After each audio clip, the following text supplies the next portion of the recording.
अगर आप चाहते हैं निषाद फिल्म के ऑडियो वीडियो सबसे पहले आप तक पहुंचे, तो इस चैनल को सब्सक्राइब करें और साथ ही बेल आइकन को दबाना ना भूलें। हेलो हेलो हेलो हेलो के बोलता? हम बोलतानी के? हम बोलतानी अरे बोलबो करबो। हम बोलतानी अरे बोल ना के? सुनाओ।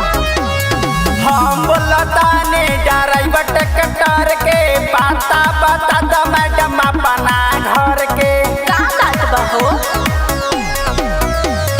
हम बोलतानी ड्राइवर ट्रैक्टर के पाता बता द मैडम अपना घर के काहे खातिर? बनी बाहर हम घर कौन हो रहा तोहर सच सच तनी हमके बता दो। Oh my God.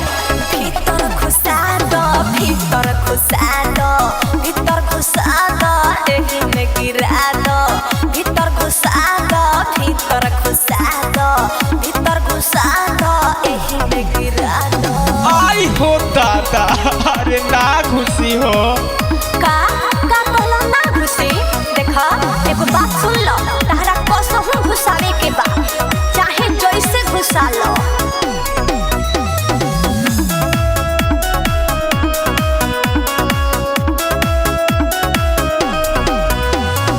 ओट पे भारी स्लिप करे गाड़ी अंदर हेलाई कैसे छोट बदुआरी करता राई बाबू दू चार बार हो, बन जाई जगह त होई जाई पार हो। मजबूरी बाटे हो, हथ जोरी बाटे हो, जनी ऐसे बाबू बहरी गिरव तू ना हो।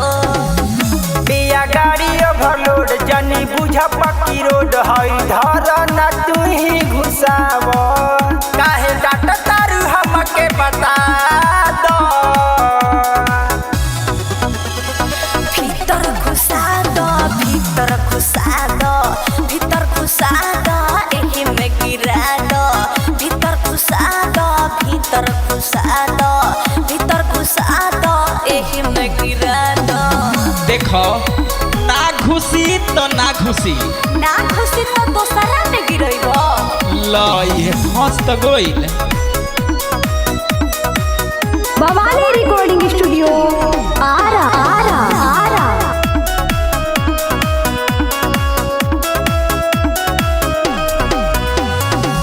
आगे पीछे के लहवो ना फेरी, जल्दी गिरावो लक्ष्मण होता के देरी। भीतर ढुका देनी दे हम उठाई तनिका हिलाई त सब गिर जाई। बाल गिर गल भीतर दे दा पैसा जाई घर ना त सुने पड़ी मानू से गारी पैसा बाटे नहीं पास, भंजे करो विश्वास, फेरू अइहा गिरइहा लेके जइहा एक साथ। कब दे बुटाई में हमके बता दो। भीतर घुसा दो, भीतर घुसा दो, भीतर घुसा दो, एही में गिरा दो। भीतर घुसा दो, भीतर घुसा दो,